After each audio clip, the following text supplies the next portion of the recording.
नमस्कार विद्यार्थियों। राजकीय स्नातकोत्तर महाविद्यालय देवली के YouTube चैनल पर आपका पुनः स्वागत है। आज के हमारे पठन पाठन का विषय है रीतिकालीन कवि बिहारी द्वारा रचित सतसई। अध्ययन की सुविधा के लिए हमने इस पाठ को एकाधिक भागों में विभाजित कर लिया है और आज हम इसके भाग 1 का अध्ययन करेंगे।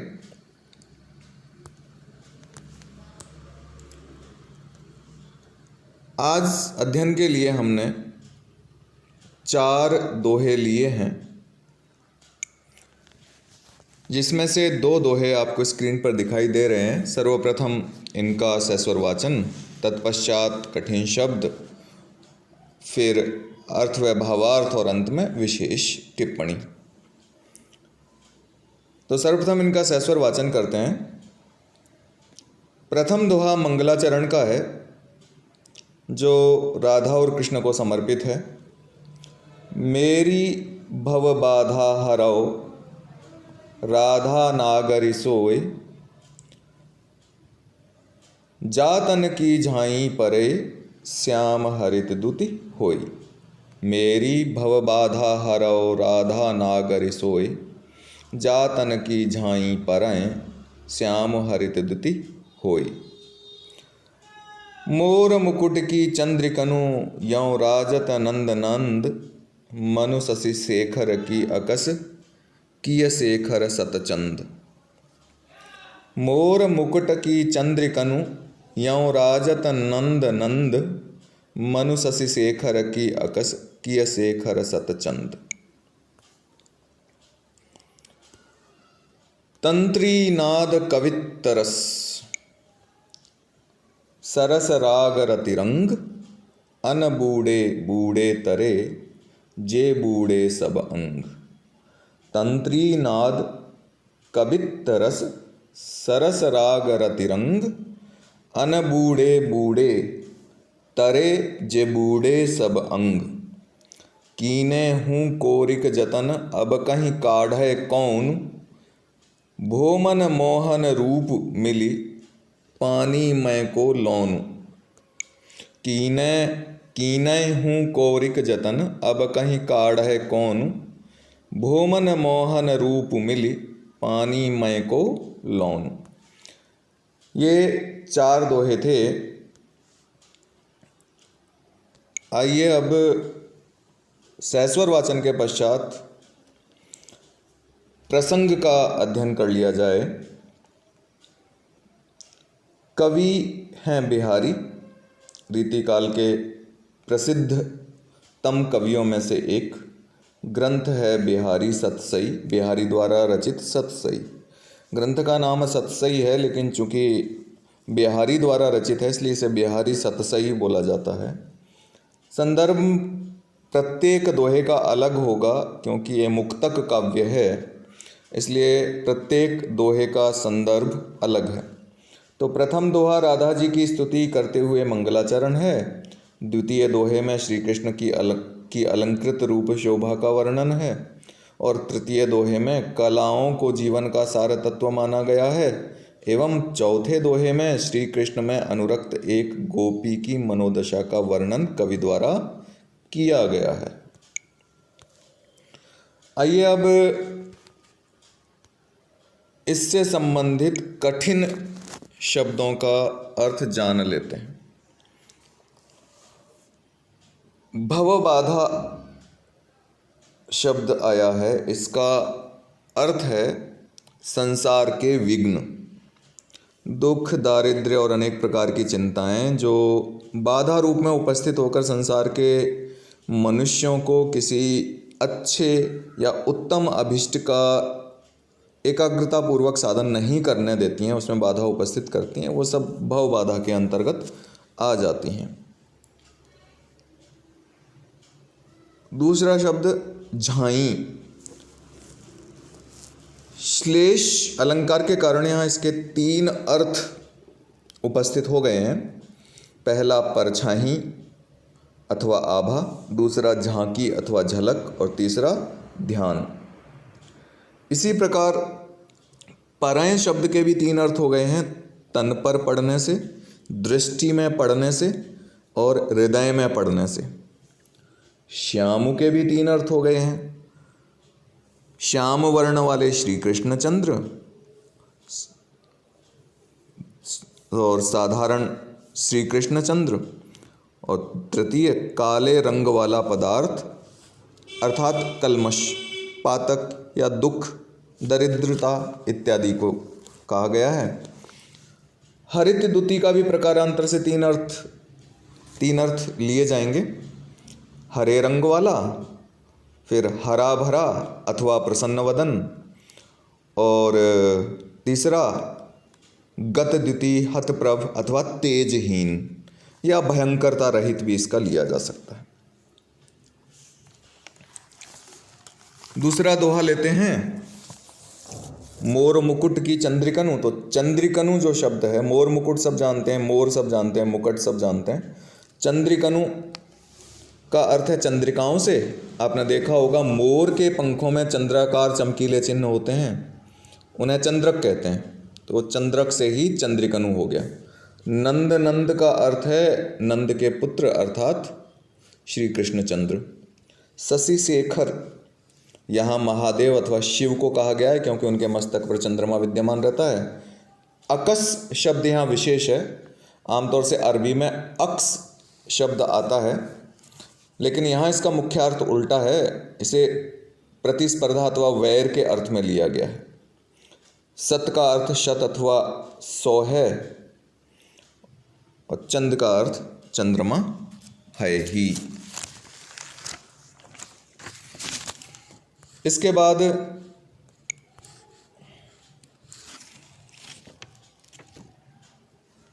तंत्रीनाद शब्द आता है आपके।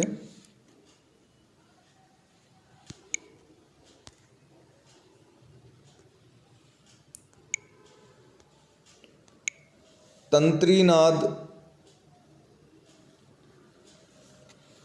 शब्द का अर्थ है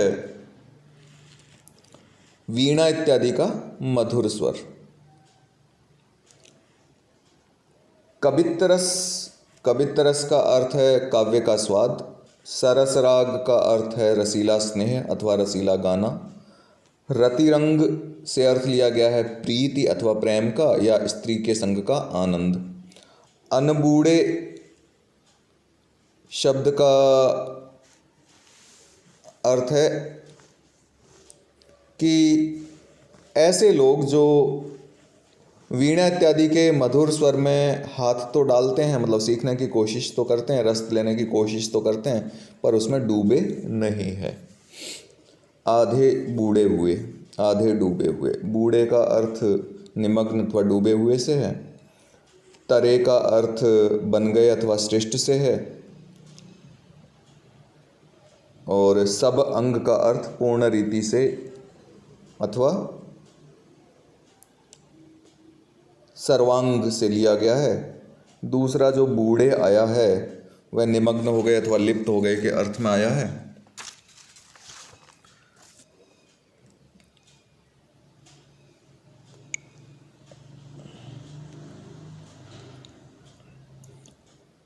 अगले दोहे पे चलें तो कोरिक का अर्थ है करोड़ों से। काढ़े का अर्थ है निकालने से। कौनु का अर्थ है कौन से। मोहन रूप, मन मोहने वाले रूप के लिए आया है। और लौनु का अर्थ है नमक से।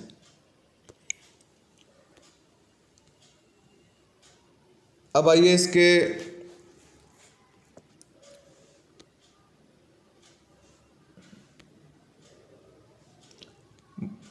अर्थ व भावार्थ पर आ जाते हैं। पहला जो दोहा है जो मंगलाचरण के रूप में प्रस्तुत किया गया है, इसके श्लेषात्मक अर्थ के कारण 3 अर्थ हो गए हैं। प्रकारांतर से मैं तीनों अर्थ आपको बताऊंगा, आप स्मरण रखिएगा और अंतर करने की कोशिश कीजिएगा। तो मेरी भवबाधा हरौ राधा नागरी सोई, जा तन की झाई परैं श्याम हरुत दुति होई। तो पहला अर्थ होगा कि हे वही राधा नागरी जिनके तन की परछाई अर्थात आभा पड़ने से श्याम वर्ण वाले श्री कृष्ण चंद्र हरे रंग की द्युति वाले हो जाते हैं, वो राधा मेरी भव बाधा हरो। अब दूसरा अर्थ करें झाई परें श्याम और हरित द्युति के श्लेषात्मक अर्थ के दृष्टिकोण से। तो दूसरा अर्थ क्या होगा कि हे वही राधा नागरी जिनके तन की झांकी अर्थात झलक आँखों में पड़ने से या दिखाई देने से श्री कृष्ण चंद्र हरे भरे अर्थात प्रसन्न वदन हो जाते हैं, मेरी भवबाधा हरो। अब झाई परें और श्याम और हरित द्युति इनका जो तीसरा अर्थ है उसके दृष्टिकोण से अर्थ करें तो तीसरा अर्थ क्या हो जाएगा कि हे वही राधा नागरी जिनके तन अथवा रूप का ध्यान पड़ने से या भक्त के हृदय में आने से काले रंग वाला पदार्थ अर्थात कल्मश पातक दुख दारिद्र्य ऋत द्युति या गत द्युति अथवा शून्य प्रभाव शून्य हो जाता है, अर्थात अपना दुखद प्रभाव छोड़ देता है, वो मेरी भव बाधा अर्थात सांसारिक दुख दारिद्र्य चिंता इत्यादि हरें दूर करें। तो ये विशेष दोहा है, प्रतियोगी परीक्षाओं में भी बहुत बार पूछा जाता है, इसलिए इसके तीनों अर्थ ध्यान रखने की आवश्यकता है। अब दूसरा दोहा लेते हैं। मोर मुकट की चंद्रिकनु यौ राजत नंद नंद, मनु शशि शेखर की अकस किय शेखर सतचंद।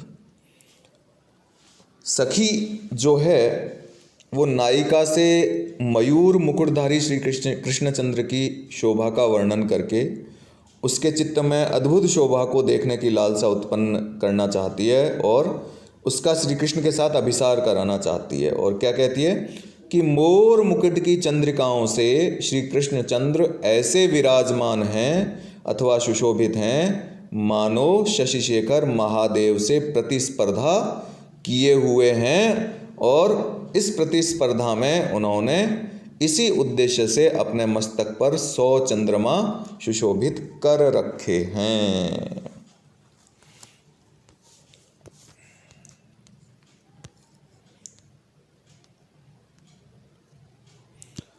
अब अगला दोहा लेते हैं। तंत्री नाद कवित्तरस,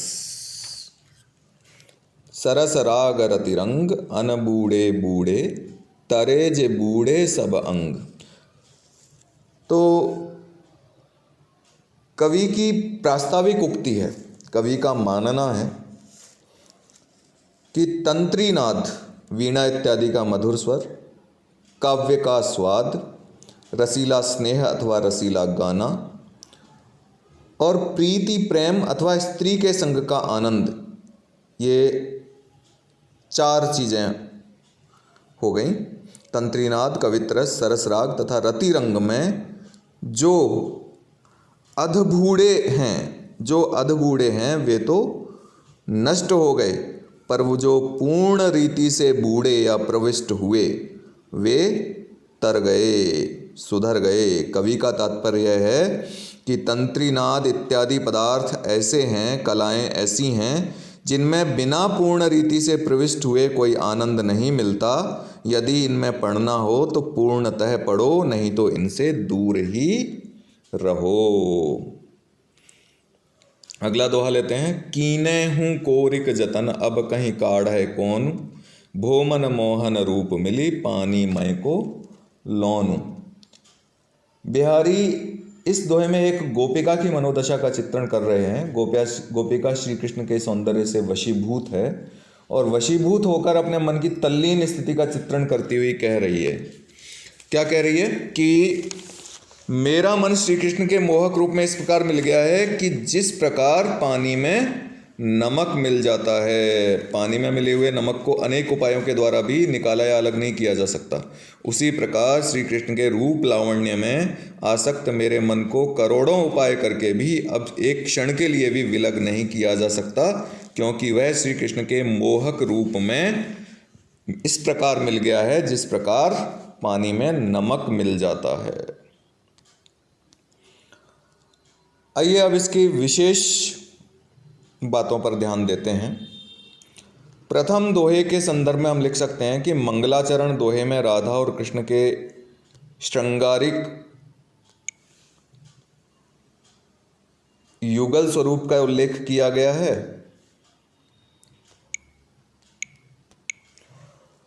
और इस दोहे में श्लेष, काव्यलिंग, रूपकातिशयोक्ति और अनुप्रास अलंकार विद्यमान है। द्वितीय दोहे के बारे में लिख सकते हैं कि इसमें व्यतिरेक अलंकार उपस्थित है, उत्प्रेक्ष अलंकार उपस्थित है और अनुप्रास अलंकार भी विद्यमान है। तृतीय दोहे में विरोधाभास अलंकार है, श्लेष अलंकार है, पुनरुक्ति प्रकाश अलंकार है और अनुप्रास अलंकार भी विद्यमान है। और चौथे दोहे में उदाहरण और अनुप्रास अलंकार विद्यमान है। ये हो गए इसकी विशेष बातें जो ध्यान रखने की आवश्यकता है, विशेष तौर से अलंकारों के नाम। छंद का नाम आप सबको ज्ञात है ही है, बिहारी सतसई दोहे दोहा छंद में रची गई है, तो छंद का नाम अगर आप लिखना चाहें तो लिख सकते हैं कि इसमें दोहा छंद है। आज के गृह कार्य के रूप में आप लिख सकते हैं कि दोहों में प्रयुक्त अलंकारों का नाम लिखिए। इन चारों दोहों में जो जो अलंकार आए हैं प्रत्येक दोहे के दृष्टिकोण से आप वो लिखिए। आज के लिए बस इतना ही। आप सब लोगों का बहुत बहुत धन्यवाद।